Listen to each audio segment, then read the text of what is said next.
فاطمہ کی بات یہ ہے کہ ان اللہ یرضا لرضا فاطمہ و یغضب لغضب فاطمہ. فاطمہ کی منزل یہ ہے اللہ راضی ہوتا ہے رضا فاطمہ کی بنیاد پہ، اللہ غضبناک ہوتا ہے غضب فاطمہ کی بنیاد پہ. لوگ چاہتے ہیں فلاں کو رضی اللہ کہا جائے، فلاں کو رضی اللہ کہا جائے. ہم کو یہ اعتراض نہیں کرتے، جس کو چاہیں آپ کہیں، مگر اللہ کس سے راضی ہے اس کا معیار اگر دیکھنا ہے تو حدیث پیغمبر کے اعتبار سے فاطمہ کی ذات کو دیکھیے. جس سے فاطمہ راضی اس سے خدا راضی. اور میں افروز منبر کے لیے دعوت سخن دیتا ہوں جناب حجت الاسلام والمسلمین عالی جناب مولانا سید شبیب حسین صاحب قبلہ سے کہ وہ آئیں اپنے نورانی بیان سے مومن قلوب کو منور فرمائیں. ان کے استقبال کے لیے ہر گھڑی کر کے ذکر علی لگاؤ، ہاتھ اٹھا کے نعرہ حیدری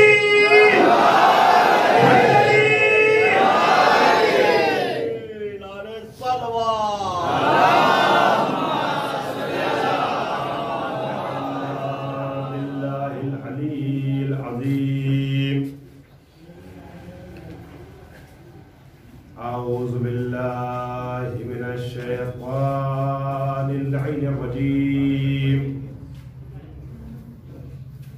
بسم الله الرحمن الرحيم. الحمد لله الذي هدانا لهذا وما كنا لنهتدي لولا أن هدانا الله الذي علم بالقلم علم الإنسان ما لم يعلم الذي لا يبلغ منته القائلون ولا يحصي نعمه العادون ولا يؤدي حقه المجتهدون الذي لا يدركه بعد الهمم ولا يناله غوص الفتن الذي ليس للصفة حد محدود ولا نات موجود ولا بخت معدود ولا أجل ممدود الذي فطر الخلائق بقدرته ونشر الرياح برحمته وخلق الإنسان بلطفه وابتدى بالصخور ميدان أرضه ثم الصلاة والسلام والتحية والإكرام على سيد الأنام أبي القاسم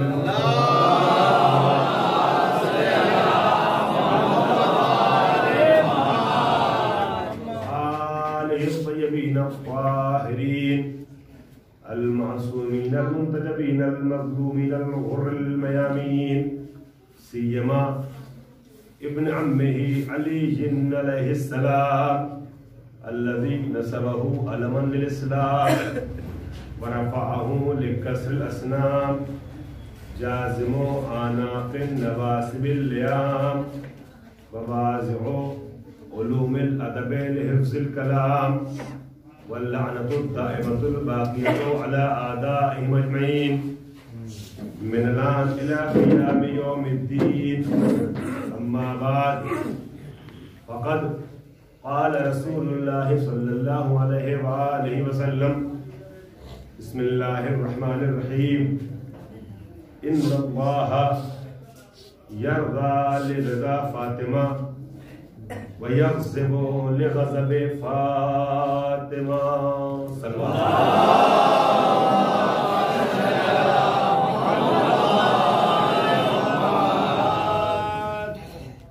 حضرات،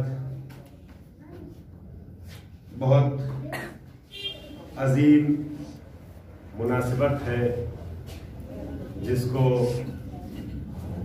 مد نظر رکھتے ہوئے آپ لوگوں نے اس مجلس کا اور اس پروگرام کا انعقاد کیا ہے. تمام مراجع کرام، علماء کرام، بالخصوص آیت اللہ العظمیٰ وحید خراسانی مدعا ذلعلالی کی گزشتہ کچھ عشروں سے کچھ دہائیوں سے مسلسل یہ تاکید رہی ہے کہ ایام فاطمیہ کا احیاء بڑے پیمانے پر اعلیٰ پیمانے پر کیا جائے.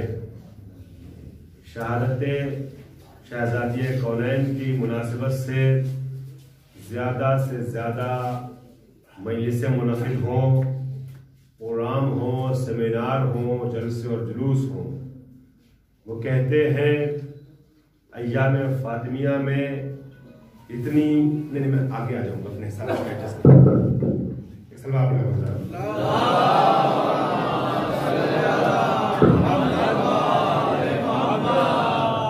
ہمارے لیے یہ مخاطبین جو اس کے ذریعے سے ہمیں سن رہے ہیں یہ محترم ہیں، لیکن پرائرٹی ان لوگوں کو حاصل ہے جو میرے سامنے بیٹھے ہوئے ہیں.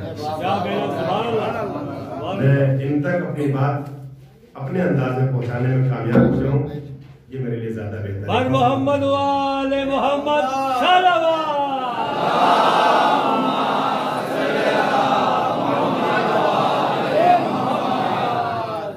خدا آپ لوگوں کو جزائے خیر دے. آپ اہتمام کر رہے ہیں، میری آواز ابھی تیز ہوگی تو سب تک پہنچ جائے گی. ایک اور سلوہ پڑھیں پر محمد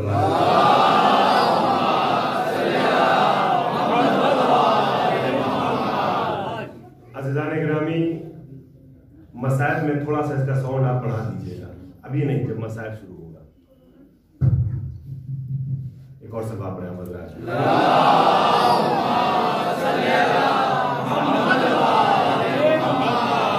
تو آیت اللہ وحید خراسانی کی یہ تاکید اس لیے ہے، وہ فرماتے ہیں کہ ذکر شہادت جناب فاطمہ زہرا اتنا کیا جائے کہ جس طریقے سے احیاء عاشوراء کے نتیجے میں یزید کا نام گالی میں تبدیل ہو چکا ہے، اسی طریقے سے قاتلین جناب زہرا کے چہرے سے نقاب ہٹ جائے.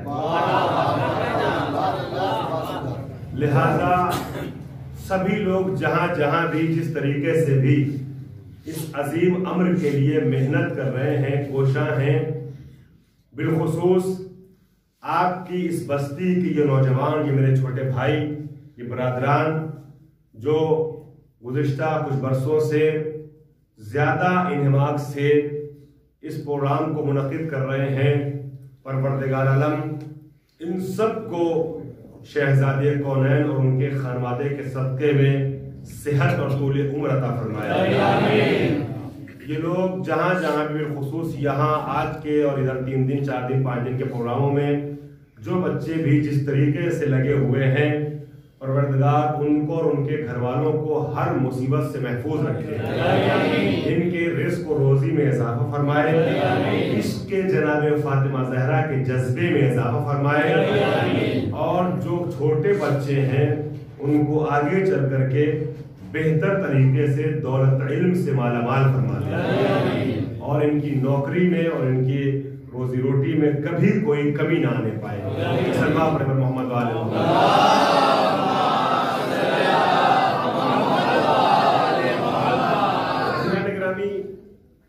جب جناب فاطمہ کے سلسلے سے گفتگو کرنا ہوتا ہے تو پھر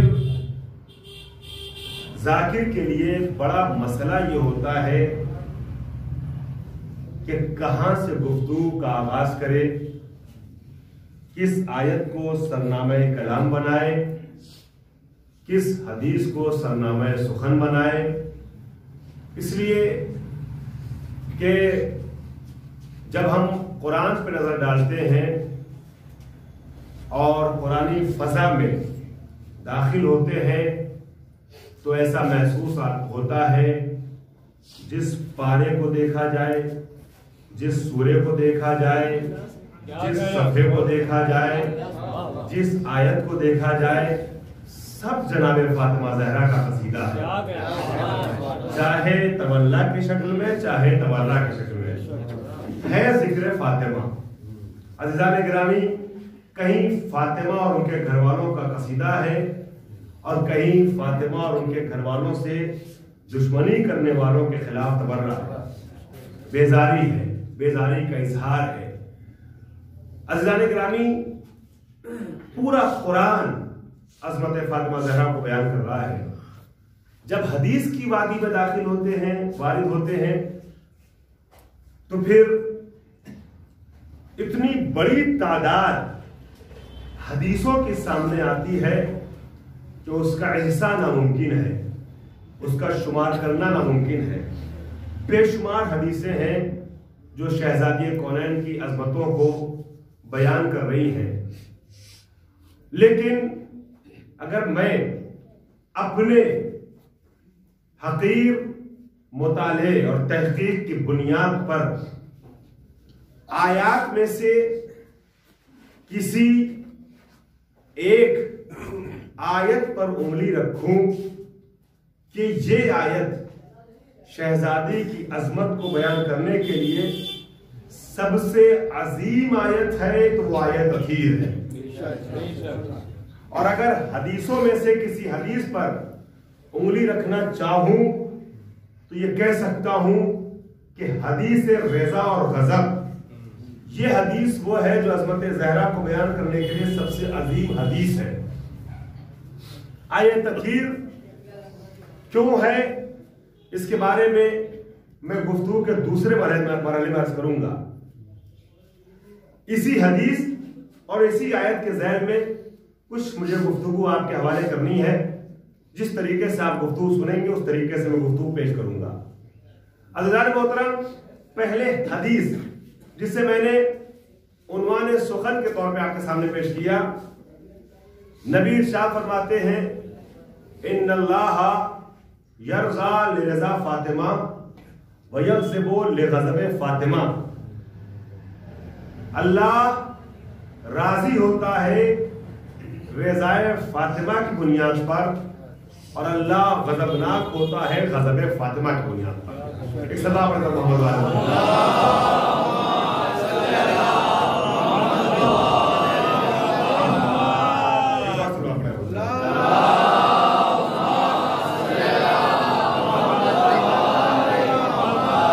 عزیزان محترم، اس حدیث کو سمجھنے کے لیے میں یہ عرض کروں کہ استاد محترم آیت اللہ وحید الخراسانی کی ایک تمہید کا سہارا لینا ضروری ہے۔ درس خارج دے رہے ہیں، مسجد اعظم ہے قم کی بڑی مسجد، جہاں علماء کا مجمع ان کو سن رہا ہے۔ گفتگو کے دوران، درس کے دوران ایک تاریخ ایسی آتی ہے جو جناب فاطمہ کی شہادت سے متصل تاریخ ہے۔ گفتگو کرتے کرتے عظمت شہزادی کونین کو بیان کرنا شروع کرتے ہیں۔ مجھے نہیں معلوم کہ میں کن لفظوں میں آسان بنا کر کے آپ کے سامنے ان کی بات کو پیش کروں۔ جب وہ بات کر رہے تھے، جب وہ گفتگو کر رہے تھے، تو عزیزان گرامی ہزار امامے ان کو سن رہے تھے۔ سامنے بیٹھنے والے درس خارج میں وہ لوگ ہیں کہ جو کافی حد تک مجتہد اور فقیہ بن چکے ہیں یا قریب بننے والے ہیں۔ ایسی شخصیتوں کے درمیان گفتگو کرتے کرتے اس حدیث کو پیش کرتے ہیں۔ عزیزان گرامی، ان اللہ یرضا لرضا فاطمہ ویغضب لغضب فاطمہ، آپ کی سماعتوں پہ میں بھروسہ کرتے ہوئے اس حدیث کی ذرا سی وضاحت پیش کرنا چاہتا ہوں اور نتیجہ حوالے کر دوں گا۔ عزیزان محترم، رضا اور غضب کے اعتبار سے مخلوقات عالم کو ماہرین علوم اجتماعیات نے 4 مرحلوں میں تقسیم کیا ہے۔ دنیا میں جتنی بھی مخلوقات ہیں ان ساری مخلوقات کے 4 طبقے بنائے ہیں۔ عزیزو، میں نیچے سے اوپر کی طرف آپ کو لے کے چلنا چاہتا ہوں۔ سب سے پہلا مرحلہ جو ہے وہ فقدان رضا اور غضب کا ہے. فقدان رضا اور غضب کیا؟ یعنی نہ خوشی ہے نہ غم ہے، نہ رضا ہے نہ غضب ہے، نہ کسی سے راضی ہوتے ہیں نہ ناراض ہوتے ہیں. یہ مرحلہ وہ ہے کہ جس میں نباتات اور جمادات کو برابر سے شریک رکھا ہے. پتھروں کی دنیا، آپ نے کبھی نہیں سنا ہوگا کہ پتھر کسی سے راضی ہوتا ہے، پتھر کسی سے ناراض ہوتا ہے. عزیزان گرامی، پتھروں کی دنیا کو جمادات کہتے ہیں. ان کے یہاں جمود پایا جاتا ہے، ٹھہراؤ پایا جاتا ہے، رشد و نما کی صلاحیت نہیں ہوتی، بڑھنے کی صلاحیت نہیں ہوتی، اس لیے جمادات کہتے ہیں. یہاں نہ خوشی ہے نہ غم ہے، نہ کسی سے راضی ہوتے ہیں نہ ناراض ہوتے ہیں. اس سے اوپر کی ایک منزل ہے نباتات کی. نباتات درختوں کی دنیا ہے، پیڑ پودوں کی دنیا ہے، کلیوں اور پھولوں کی دنیا ہے. نباتات میں نمو ہے، بڑھنے کی صلاحیت ہے، مگر ابھی شعور کی منزل تک نہیں پہنچے، ابھی احساس کی منزل تک نہیں پہنچے. بڑھ تو رہے ہیں مگر نہ احساس ہے نہ شعور ہے. توجہ چاہ رہا ہوں، یہ نباتات ہے. درختوں کے بارے میں آپ نے نہیں سنا ہوگا یہ کسی سے خوش ہوتے ہیں کسی سے ناراض ہوتے ہیں. عزیزان گرامی، تو یہ پہلا مرحلہ اور رضا اور غضب کے اعتبار سے جمادات اور نباتات کا ہے. اس میں جمادات اور نباتات برابر کے شریک ہیں. فقدان رضا اور غضب کا مرحلہ ہے، نہ راضی ہے نہ ناراض. بہت عظیم گفتگو، کوشش یہ ہے کہ آسان لفظوں میں آپ کے حوالے کر دوں. اس سے اوپر کی ایک منزل ہے جہاں کہا جاتا یرضا لرزت تب و یغضب لغضب تب. رضا اور غضب یہ دونوں سرچشمہ پاتے ہیں طبیعت سے، طبیعت سے، نفس سے. بچوں کو سمجھانے کے لیے کہہ دوں جو جی چاہتا ہے وہ کریں گے. یہ مرحلہ مرحلہ حیوانیت ہے، یہ حیوانی منزل ہے. دیکھیں، نفس ہمارے پاس بھی ہے، جانوروں کے پاس بھی ہے، ٹھیک ہے. یہ الگ بات ہے کہ نفس کی کیفیت کیا ہے، اس میں ذرا سا فرق ہے، مگر نفس ہمارے پاس بھی ہے، جانوروں کے پاس بھی ہے. ہمارا بھی کچھ جی چاہتا ہے، جانوروں کا بھی جی چاہتا ہے. ہم بھی کھاتے ہیں، پیتے ہیں، اٹھتے ہیں، بولتے ہیں، چلتے ہیں، تولید نسل کرتے ہیں، ساری چیزیں ان کے یہاں بھی یہ ساری چیزیں ہیں. عزیزان گرامی، لیکن جانور کی خواہش جو پروان چڑھتی ہے، جو وجود میں آتی ہے، وہ کہاں سے؟ وہ نفس سے، خواہشات نفسانی سے. جو جی چاہے وہ کرے گا. جانور کو بھوک لگی ہے، باشعور انسانوں کے مجمع میں گفتگو کر رہا ہوں. جانور کو بھوک لگی ہے، اس کے سامنے جو ہے وہ کھا لے گا. اسے یہ نہیں دیکھنا ہے کہ نجس ہے، ناپاک ہے، حرام ہے، حلال ہے، اپنا ہے، غیر کا ہے، مسجد کا ہے، امامباڑے کا ہے، وقت کا ہے، جائیداد کا ہے. اسے کچھ نہیں دیکھنا ہے. جانور کو بھوک لگی، جو سامنے ہے وہ کھا لے گا. یہ مرحلہ حیوانی ہے، ابھی انسانی منزل نہیں آئی ہے. انسان کو ایک لقمہ اٹھا کے دہن اور اس کے ذریعے شکم تک پہنچانے سے پہلے یہ سارے پروسیس طے کرنے پڑتے ہیں. توجہ چاہ رہا ہوں، یہ سارے مراحل مورد توجہ قرار دینے پڑتے ہیں انسان کو. یہ حیوانی منزل ہے. دیکھیے، ایک درندہ ہے، درندے کے لیے یہ حلال و حرام کا، پاک اور نجس کا قانون نہیں ہے. درندے کو بھوک لگی ہے، سامنے کوئی انسان نظر آیا، اس نے حملہ کر دیا، چیر پھاڑا، کھا لیا، اپنی بھوک مٹا لی. اسے صرف اس کی فکر نہیں ہے کہ اس پہ حملہ کر رہے ہیں، یہ بیٹا ہے تو باپ بغیر اولاد کے ہو جائے گا، اس کی اولاد یتیم ہو جائے گی، اس کی بہن بن بھائی کی ہو جائے گی. کچھ نہیں، بھوک لگی ہے وہ حملہ کرے گا. عزیزان گرامی، یہ مرحلہ کہ جہاں جو دل چاہتا چلا جائے وہ کرتے چلے جاؤ، یہ مرحلہ حیوانی ہے. ابھی انسانی منزل نہیں آئی ہے، انسانی منزل اس کے آگے کی ہے. توجہ چاہ رہا ہوں. اب یہ یرضا لرزت تب، طبیعت جو چاہے، ویغضب لغضب تب، یہ منزل حیوان کی ہے. اس سے آگے کی منزل کیا ہے؟ تیسرا مرحلہ یرضا لرزل العقل ویغضب لغضب العقل. یہ مرحلہ انسانی ہے کہ ہر رضا اور ہر غضب، ہر خوشی اور ہر غم، ہر رضایت اور ہر ناراضگی یہ عقل سے سرچشمہ پائے، عقل سے نکل کے آئے. کسی سے راضی ہو تو راضی ہونے سے پہلے یہ دیکھے عقل کیا کہتی ہے، کسی سے ناراض ہو تو ناراضگی سے پہلے دیکھے عقل کیا کہتی ہے. جب زندگی کا ہر فیصلہ عقل کی بنیاد پر ہوگا تب انسان کہہ جانے کے قابل ہے. یہی عقل ہے جو انسان کو سرحد حیوانیت سے نکال کے حدود مملکت انسانی میں وارد کرتی ہے. اللہ نے گرامی منطقیوں کی اصطلاح میں آپ نے پڑھا اور سنا ہوگا، خلق اللہ الانسان مفطورا علی النطق. اللہ نے انسان کو قوت ناطقہ دے کے بھیجا ہے. ناطق کے معنی بولنے والے کے نہیں ہوتے ہیں. نطق جو ہم کو حیوان سے الگ کر رہا ہے وہ گویائی نہیں ہے، اس لیے کہ بولتے آپ بھی ہے، بولتا جانور بھی ہے. آپ اس کی نہیں سمجھتے، وہ آپ کی نہیں سمجھتا. کمال گویائی میں نہیں ہے، کمال شعور میں ہے، کمال عقل میں ہے. یہ جو قوت ناقلہ منطقی کہتے ہیں، قوت ناطقہ منطقی کہتے ہیں، یہ شعور کی صلاحیت ہے. یہی عقل ہے جو انسان کو انسان بناتی ہے.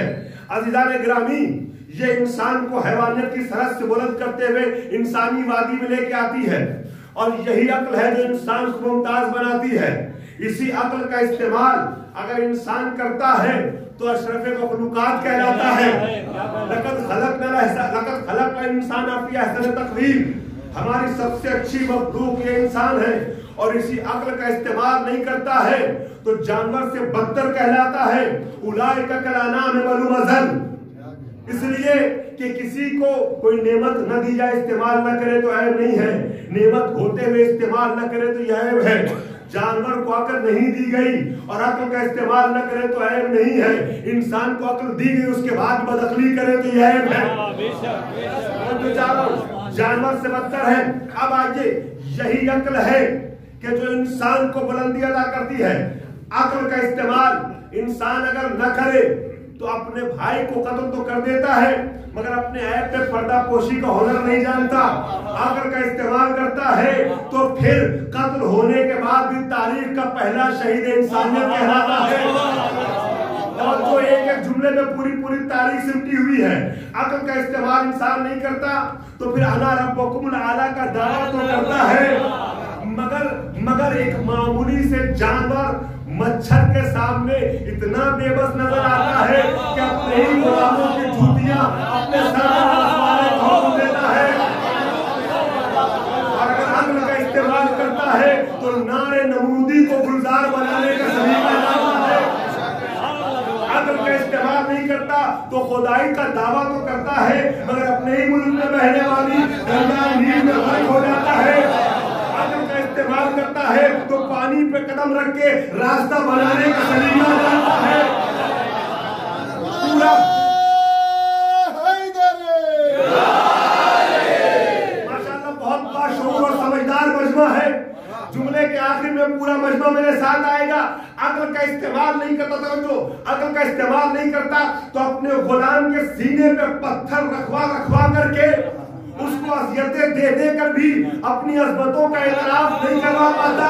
عقل کا استعمال کرتا ہے تو یتیم عبداللہ ہو کر بھی سارے زمانے سے اپنی عظمتوں کا اعتراف کرتا ہے.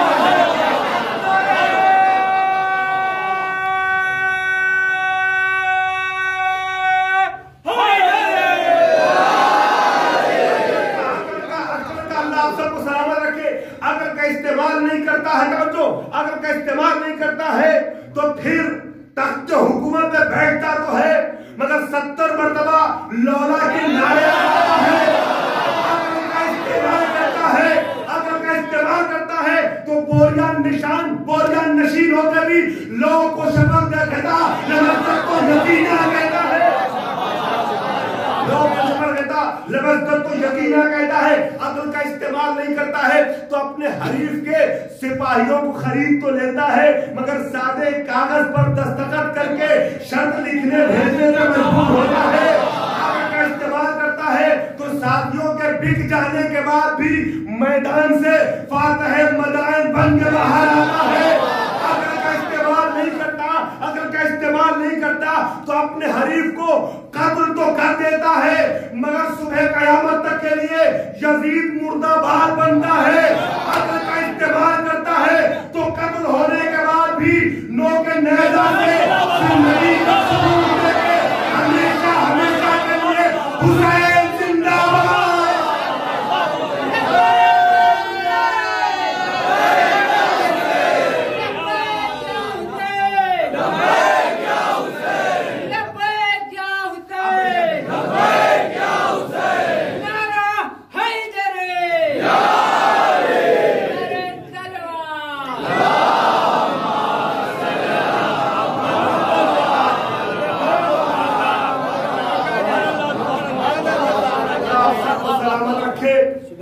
زمانہ کے صدقے میں اپنے حفظ و مان میں رکھے۔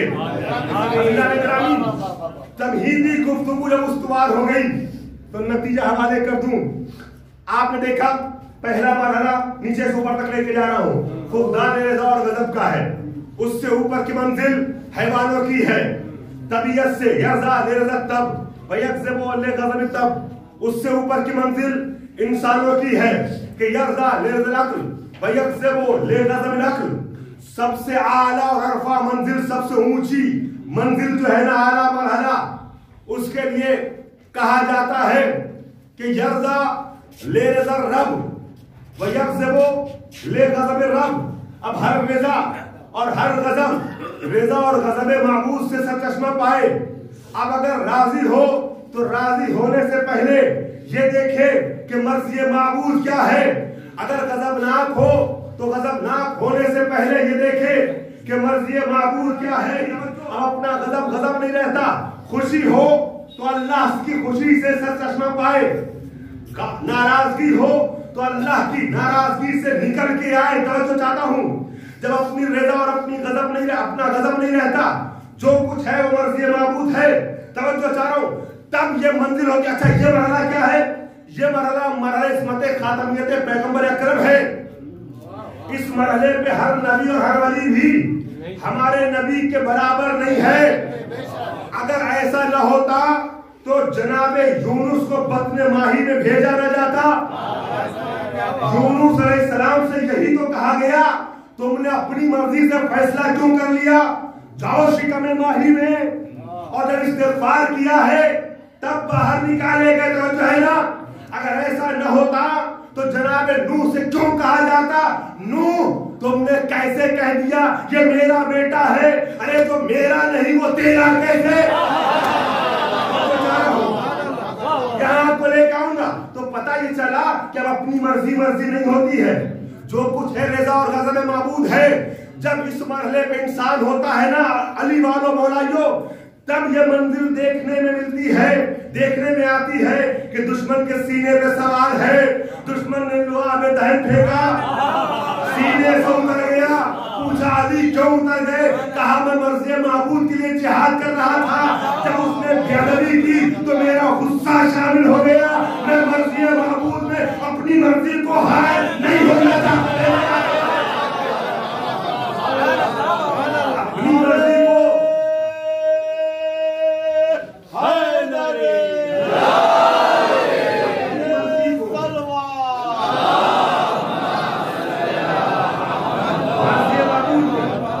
اپنی مرضی کو شامل نہیں کرنا چاہتا تھا۔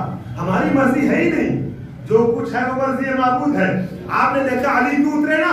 اب سنیے، تو یہ سب سے اعلیٰ منزل ہے، یرضا لرضا الرب ویکذب لغضب الرب۔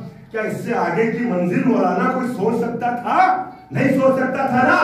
اگر حدیث پیغمبر نے بڑھ کے سہارا نہ دیا ہوتا تو اس سے آگے کا مرحلہ انسان سوچ نہیں سکتا تھا۔ توجہ نتیجہ حوالے کر رہا ہوں، رضا اور غضب کے اعتبار سے سب سے پہلا مرحلہ، نیچے کا مرحلہ نباتات و جمادات کا ہے، اس سے اوپر کی منزل حیوانوں کی ہے، یرضا لرضا تب، اس سے اوپر کی منزل انسانوں کی ہے، یرضا لرضا العقل، اس سے اوپر کی منزل توجہ سب سے اعلیٰ منزل ہے جو اولیاء، بعض اولیاء اور انبیاء کی ہے، جہاں سارے انبیاء اور اولیاء بھی نہیں نظر آتے ہیں، یرضا لرضا الرب۔ لیکن جب جناب فاطمہ زہرا کی بات آئی نا تو اللہ کے رسول نے لام کی ترتیب حدیث میں بدل دی۔ اب رضا معبود پہ لام نہیں لگا ہے کہ لرضا الرب، لے غضب رب، بلکہ لام کی ترتیب بدلتے ہوئے نبی فرماتے ہیں دیکھو سب سے اعلیٰ منزل تو تمہارے ذہن میں یہی تھی نا کہ ہر رضا اور ہر غضب رضا اور غضب معبود سے نکل کے آئے، مگر فاطمہ کی بات یہ ہے کہ ان اللہ یرضا لرضا فاطمہ ویغضب لغضب فاطمہ۔ فاطمہ کی منزل یہ ہے اللہ راضی ہوتا ہے رضا فاطمہ کی بنیاد پہ، اللہ غضبناک ہوتا ہے غضب فاطمہ کی بنیاد پہ۔ لوگ چاہتے ہیں فلاں کو رضی اللہ کہا جائے، فلاں کو رضی اللہ کہا جائے، ہم کو یہ اعتراض نہیں کرتے، جس کو چاہیں آپ کہیں، مگر اللہ کس سے راضی ہے اس کا معیار اگر دیکھنا ہے تو حدیث پیغمبر کے اعتبار سے فاطمہ کی ذات کو دیکھیے، جس سے فاطمہ راضی اس سے خدا راضی۔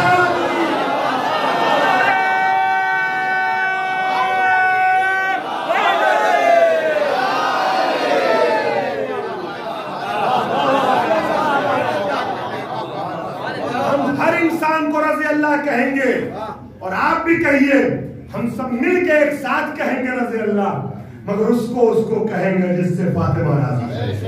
اس سے خدا راضی ہے نہیں راضی ہم کو کیا پتا، آپ کو کیا پتا؟ یہ تو نبی نے معیار بتایا، میزان اور کسوٹی بتا دی۔ عزیزان گرامی، ہو سکتا ہے لہجہ خطابت کا ہو، مگر گفتگو محبت کی کرنا چاہ رہا ہوں۔ جہاں جہاں تک بھی اس کے ذریعے سے میری آواز پہنچ رہی ہے، منبر رسول پر صاحب خلق عظیم پیغمبر کا منبر ہے، خلق عظیم کے مالک پیغمبر کے منبر پہ آنے والا کبھی کسی کو تکلیف پہنچانے کا ارادہ نہیں رکھتا۔ دل آزاری کے ارادے سے ایک جملہ بھی کہنا جائز نہیں ہے ہمارے لیے، لیکن ہاں مجلس فاطمی میں پیغام دینے کا فرض ہے ہمارا، فرض ہے ہمارا۔ لہذا میں دعوت تفکر تو سب کو دے سکتا ہوں نا عزیزان گرامی، جس سے فاطمہ راضی، نبی کی حدیث، اور شیعوں سے زیادہ اہل سنت بھائیوں کے بزرگ علماء نے یہ حدیث اپنی کتاب میں لکھی ہے۔ من جملہ علامہ سلیمان حنفی قندوزی نے چار جلدی کتاب ینابیع المودت، محبتوں کے سرچشمے، اس میں بھی کتاب یہ روایت حضرت فاطمہ زہرا کے حوالے سے تحریر کی ہے۔ اب آئیے، تو آپ نے دیکھا یہ حدیث رضا اور غضب بہت عظیم حدیث ہے، جس میں یہ بتایا گیا کہ یہ دیکھنا ہو کہ خدا کس سے راضی ہے تو یہ دیکھو کہ فاطمہ کس سے راضی ہے۔ اب میں کسی کا نام نہیں لینا چاہتا، مگر سارے بھائیوں سے یہ ضرور کہوں گا، اپنی اپنی کتاب میں جس فرقے اور جس مسلک کے ہیں پڑھیں اور دیکھیں اور غور کریں کہ وہ کون لوگ تھے کہ جو نبی اکرم کی شہادت کے بعد، امیر المومنین کا حق چھینے جانے کے بعد، بی بی فاطمہ زہرا کے پہلو پہ دروازہ گرائے جانے کے بعد آئے اور 3 دن تک لگاتار سلام کیا ہے بی بی کو۔ بی بی نے رخ پھیر لیا، اور یہ روایت وہ نہیں جو کنٹروورشل اور ہر جگہ موجود ہے، سب نے لکھا ہے 3 دن تک سلام کا جواب نہیں دیا۔ اور صحیح بخاری کی روایت ہے کہ بنت مصطفیٰ دنیا سے چلی گئی مگر ناراض لوٹی، ان سے ناراض گئی۔ اب عزیزان گرامی، نبی نے معیار دیا رضا اور غضب کا کہ اللہ کا رضا اور غضب اسی کے شامل حال ہوگا جس کے شامل حال فاطمہ کا رضا اور غضب ہے۔ لیکن اس سے آگے کی منزل، فاطمہ زہرا نے 3 دن تک سلام کا جواب نہیں دیا۔ اب میں سارے بھائیوں سے صرف محبتاً ایک سوال کرنا چاہتا ہوں۔ عزیزان گرامی، دین میں کوئی جبر و زبردستی نہیں ہے، مگر گفتگو سب کو ایک دوسرے سے کرنی چاہیے، دعوت فکر سب کو دینا چاہیے۔ فاطمہ نے سلام کا جواب نہیں دیا، سارے فریقین کے مصنفین نے اپنی اپنی کتابوں لکھا 3 دن تک ان کے سلام کا جواب نہیں دیا۔ میں دنیا والوں سے پوچھنا چاہتا ہوں کہ سلام کے جواب کا کیا مسئلہ ہے، جواب سلام کا کیا حکم ہے؟ سارے فرقوں کے علماء یہ تحریر کرتے ہیں، یہ مانتے ہیں کہ جواب سلام واجب ہے، اور جو کسی مسلمان کے سلام کا جواب نہ دے وہ گنہگار ہے۔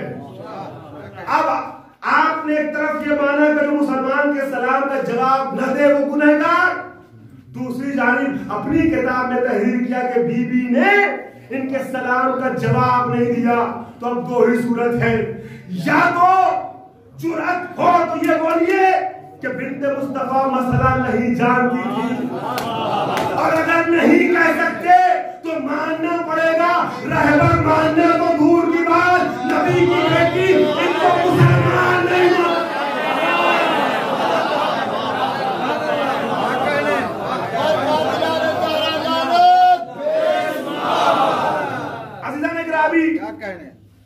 میں کسی کا نام نہیں لے رہا ہوں، لیکن جو کتاب فریقین نے تحریر کی ہے، شیعہ سنی دونوں کتابوں میں روایت ہے، صرف روایت نقل کر رہا ہوں، باقی مزید مطالعہ کرنا، غور و فکر کرنا آپ سب کا کام ہے۔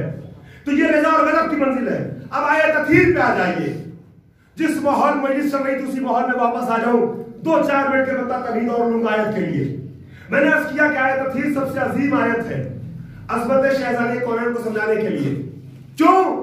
اس لیے کہ جب آیت تطہیر نازل ہوئی ہے نا تو زیر قصہ نبیوں کا سردار بھی ہے، ولیوں کا سردار بھی ہے، جنت کا سردار بھی ہے، امام بھی ہے، رسول بھی ہے، سب کے رہتے ہوئے نقطۂ پرکار عصمت اللہ نے فاطمہ زہرا کو قرار دیا۔ معمولی بات نہیں ہے۔ وہاں بھی جب تعارف کرایا تو بی بی کے نام تو ہم فاطمہ بابو ہوا، اور جو ہے نا نقطۂ پرکار جہاں عصمتوں کی انجمن اکٹھا ہے وہاں نقطۂ پرکار عصمت آیت تطہیر میں کہ نزول کے وقت بی بی کو قرار دیا گیا ہے۔ آیت تطہیر کے ذیل میں اشرے پڑھے جاتے ہیں، میں تفصیل میں نہیں جاؤں گا، مگر صرف ایک بات کو چونکہ ہماری بات سب تک پہنچ رہی ہے تو میں محبت سے، میں پہلے کہہ چکا، ہو سکتا ہے لہجہ خطابت کا ہو، خطابت کا تقاضا ہوتا ہے، لیکن بات میں محبت سے کرنا چاہتا ہوں، محبت کا پیغام دینا چاہتا ہوں۔ ایک بات میں قرآن کے حوالے سے سارے بھائیوں تک منتقل کرنا چاہتا ہوں۔ دیکھیے یہ جو لفظ اہل بیت آئے نا آیت تطہیر میں، بڑی کنٹروورسی ہے، بڑے اختلافات ہیں اس کو لے کر کے۔ کوئی کہتا ہے اہل بیت سے مراد نبی کی بیویاں ہیں، کوئی کہتا ہے نبی کی اولاد ہے، کوئی کہتا ہے اصحاب ہے، کوئی جس کا جو دل چاہتا ہے وہ کہتا ہے۔ میں یہ کرتا ہوں یہ اتنی کنٹروورسی اور اتنا اختلاف کرنے کی ضرورت نہیں ہے۔ آپ ذرا سا غور کیجئے، مسئلہ قرآن سے حل ہو جائے گا کہ اہل بیت رسول سے مراد کون لوگ ہو سکتے ہیں۔ عزیزو دیکھیے لفظ اہل بیت جو ہے نا یہ قرآنی اصطلاح ہے، ماشاءاللہ مجھے اندازہ ہو گیا ہے، پہلی مرحلے میں مجمع بہت باشعور ہے تو یہ تحفہ انشاءاللہ آپ بہتر طریقے سے انشاءاللہ ایکسپٹ کریں گے، مجھے یقین ہے۔ عزیزان گرامی قرآنی اصطلاح ہے اہل بیت۔ اہل اور بیت یہ دو لفظوں سے مل کے بنا اہل بیت، دو لفظوں سے مل کے بنا اہل بیت۔ ہم جب بیت بولتے ہیں تو مٹی اور گارے کا بنا ہو مکان ذہن میں ہوتا ہے، کمرے ہو، کھڑکیاں ہو، دروازے ہو، ہے نا، یہ ساری چیزیں مراد ہوتی ہیں۔ جب بیت بولتے ہیں تو گھر، اور اہل بیت بولتے ہیں تو گھر والے، اہل خانہ، صاحبان خانہ، اور اہل بیت میں سب سے پہلے بیوی کا تصور آتا ہے دماغ میں اور بیٹے کا آتا ہے۔ تو اگر کوئی اہل بیت عام فکر کے اعتبار سے بیوی کو بھی شامل کر رہا ہے، اولاد کو شامل کر رہا ہے تو اس کا حق ہے، لیکن میں کہتا ہوں عام فکر سے ذرا اوپر اٹھیے، سوچئے، ذرا غور کیجئے کہ اہل بیت کس کے لیے استعمال کیا گیا ہے۔ یہ عام لوگوں کے اہل بیت کی گفتگو نہیں ہے۔ دو مرحلے میں 2-3 آیتیں، پہلے 2-3 آیتیں دوسرے مرحلے میں آپ کے حوالے کر رہا ہوں اور نتیجہ آپ تک خود پہنچ جائے گا۔ پہلے اہل کو دیکھتے ہیں اہل بیت، صاحبان خانہ گھر والے، پھر بیت کو دیکھتے ہیں بیت یعنی گھر۔ قرآن بیت کسے کہتا ہے، قرآن اہل بیت کسے کہتا ہے؟ عام لوگوں کے اہل بیت کی بات نہیں ہے، یہ اہل بیت رسالت کی گفتگو ہو رہی ہے، اہل بیت نبوت کی گفتگو ہو رہی ہے، اہل بیت نبی کی بات ہو رہی ہے۔ توجہ چاہ رہا ہوں، اہل بیت نبی، ہم بیوی اور بیٹا ذہن میں لیتے ہیں اہل بیت سن کر کے، مگر قرآن مجید میں جہاں جہاں تک بھی میری بات پہنچ رہی ہو سکتا ہے 1 گھنٹے کی گفتگو میں 2-4 منٹ کے 2-4 جملے اس مجمع کے اعتبار سے اچھے ہو، مگر باقی بھائیوں کو ناگوار گزرے تو میں معذرت چاہتا ہوں، لیکن باقی 54-55 منٹ کی گفتگو میں آپ غور کر سکتے ہیں جہاں جہاں تک بھی میری بات پہنچے، اگرچہ کوشش یہ ہے کہ احتیاط کا دامن ہاتھ سے چھوٹنے نہ پائے۔ ہمارے یہاں بیوی اور بیٹا مراد ہوتے ہیں، لیکن قرآن تو سب مانتے ہیں نا، قرآن ایک جگہ اہل بیت نبوت سے بیوی کو باہر نکالتا ہے